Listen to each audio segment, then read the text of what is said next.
जब एक बार अमेरिका के आईटी कंपनी के संस्थापक बिल गेट्स से पूछा गया कि तुम्हारा सही डिसीजन, सही निर्णय क्या है, तो उन्होंने कहा कि अच्छे मित्रों का चुनाव करना मेरा सही निर्णय है, क्योंकि किसी भी व्यक्ति की पहचान उसके मित्रों से होती है। बोला एक अच्छी किताब 1000 दोस्तों के बराबर होती है और एक अच्छा मित्र पूरी लाइब्रेरी के बराबर होता है। नमस्कार प्यारे बच्चों, देखो बहुत अच्छी अपडेट है। एस्टेट 2024 7-8 दिसंबर को एग्जाम की डेट आ गई है, नया नोटिस आया है। ठीक है, 7-8 दिसंबर को नया जो एस्टेट है 2024 का एग्जाम प्रस्तावित है। एस्टेट पास करना अति आवश्यक क्यों है, बहुत जरूरी क्यों है? टीजीटी 8032 पदों पर और जेबीटी के 1400 प्लस पदों पर नए नोटिफिकेशन कब आएंगे? और साथ ही एक और नोटिस आया है कि नया सीईटी का नोटिफिकेशन कब आएगा। ठीक है, तो ये सारी अपडेट बिल्कुल लेटेस्ट अपडेट है। समय कम लूंगा लेकिन पूरी वीडियो देखना। देखो सबसे पहले हम बात करते हैं कि एस्टेट होना बहुत जरूरी है। वैसे हर बार जैसे लगभग दिसंबर में एग्जाम होता है हर साल, पिछली बार मेरे ख्याल से अक्टूबर में नोटिफिकेशन आया था या नवंबर में आया था। तो ये सारी जो प्रक्रिया मात्र विद इन 1 मंथ, 1 महीने के अंदर अंदर फॉर्म भरवाने, एग्जाम, ठीक है, फिर उसके बाद सर्टिफिकेट भी जारी कर देते हैं, रिजल्ट, वो सारी चीजें बहुत जल्दी होती है। तो कल का जो नोटिस था, लगभग तो बच्चे सारे एक्टिव हैं, सभी ने देख लिया होगा कि 7 तारीख को पीजीटी का है इवनिंग शिफ्ट में, 8 तारीख को मॉर्निंग में टीजीटी है और फिर उसके बाद इवनिंग में पीआरटी या जेबीटी का है। ठीक है, तो ये पास करना रियली बहुत जरूरी है आपके लिए।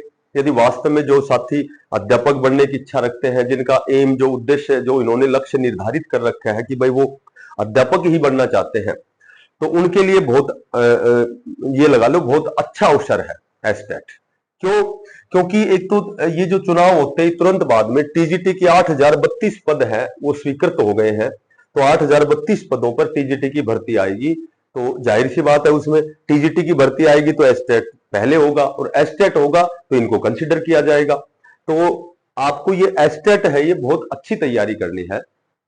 जेबीटी के मैंने बताया था 1335 जो कैंडिडेट हैं जेबीटी से प्रमोट होके टीजीटी बन गए हैं, तो ये पद जेबीटी के वैकेंट हो गए हैं। तो यहाँ और जब तक इनका जो प्रमोशन है, इनको स्कूल ये ज्वाइनिंग करेंगे तो ये पद रिक्त है, और उस समय तक चुनावों के बाद तक कम से कम 1400 प्लस, मैंने इसलिए लिखा है कि ये 500-700 सीट और बढ़ेंगी। तो 1400 प्लस पदों पर ये दोनों नोटिफिकेशन आपको चुनाव के तुरंत बाद देखने को मिलेंगे। उससे पहले अपने आप को आप तैयार रखें, और एस्टेट पास करना आपके लिए बिल्कुल 100% अनिवार्य है।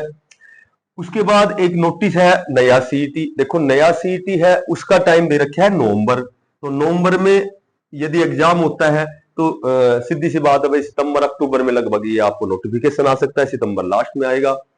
और देखो मैं आपको बताता हूं, चाहे कोई कुछ भी कहे, आप एक बात गांठ बांध लो कि ये जो सीईटी है, इसमें कोर्ट ने 8 सप्ताह का समय दिया गया है कि 8 सप्ताह के अंदर ये सीईटी होना है। और ये भी कंफर्म मान लो, जो भी नई भर्ती आनी है, जो नए साथी हैं, जो बहुत लंबे समय से इंतजार कर रहे हैं, सीईटी 2022 में हुआ था, अब 2024 में होगा, 2 साल से जो वेट कर रहे हैं उनके लिए बहुत अच्छा अवसर है। जो भी 40,000, 50,000, 35,000 जो भी वैकेंसीज आनी है, वो सारी ऑन बेस्ड सीईटी होंगी। और मैं बताता हूं, सीईटी कभी भी कैंसिल नहीं होगा, कम से कम इन भर्तियों में तो सीईटी कैंसिल बिल्कुल नहीं होगा, और मेरे ख्याल से कभी नहीं होगा। हाँ, ये ठीक है कि सीईटी बहुत ज्यादा विसंगतियां है, बहुत ज्यादा इसमें जैसे त्रुटियां है, वो त्रुटियां केवल 4 गुना की वजह से हुई है। अब जो सीईटी होगा उसमें 100% बदलाव होगा, और वो बदलाव या तो क्वालिफाई होगा। सीईटी का मतलब होता है एलिजिबिलिटी टेस्ट होता है, कॉमन एलिजिबिलिटी जो टेस्ट है, ठीक है, पात्रता परीक्षा है, इसमें 4 गुना 5 गुना की कंडीशन में तो कहीं कहीं दिक्कत आती है। अब 4 गुना की ऐसी कोई कंडीशन नहीं होगी, ये केवल क्वालिफाई होगा। क्वालिफाई के लिए हो सकता है एग्जाम थोड़ा सा डिफिकल्ट लेवल का हो, बस, इससे ज्यादा कुछ नहीं होना है। तो जो एस्टेट की तैयारी करेंगे वो सीईटी की भी तैयारी होती है, सारी तैयारी एक जैसी ही होती है। ठीक है, तो तैयारी करो। और एक और अच्छी खबर बताता हूं कि डीएसएसबी जो है, DSSS Delhi subordinate service selection board में, जो वहां एलजी उपराज्यपाल है श्री विवेक कुमार सक्सेना जी ने प्रेस कॉन्फ्रेंस में जब विज्ञान भवन में उन्होंने वो क्या बोलते हैं ज्वाइनिंग लेटर जब बांट रहे थे ना, तो उस समय उन्होंने ये घोषणा की थी प्रेस कॉन्फ्रेंस के जरिए कि लगभग 2025 तक टीचिंग और नॉन टीचिंग स्टाफ की 25,000 पदों पर भर्तियां, सॉरी 20,000 प्लस पदों पर भर्तियां होंगी। ठीक है, तो ये मैंने पढ़ा था उसमें। तो 20,000 पदों पर जो भर्ती होंगी वो 2025, तो ये सारी तैयारियां कॉमन तैयारी है। तो एक तैयारी करोगे तो सारी, यानी सीरियस होके आप किसी भी चीज की तैयारी करोगे तो ये सारी जो जितनी प्रकार की तैयारी है ये कॉमन पेपर की लगभग सारी एज इट इज ही है। तो जो साथी नए हैं उनसे मेरी रिक्वेस्ट है चैनल को सब्सक्राइब जरूर करना, ज्यादा से ज्यादा शेयर करना और मुझे अप्रिशिएट करना। सभी साथियों को बेस्ट ऑफ लक, धन्यवाद, राम राम।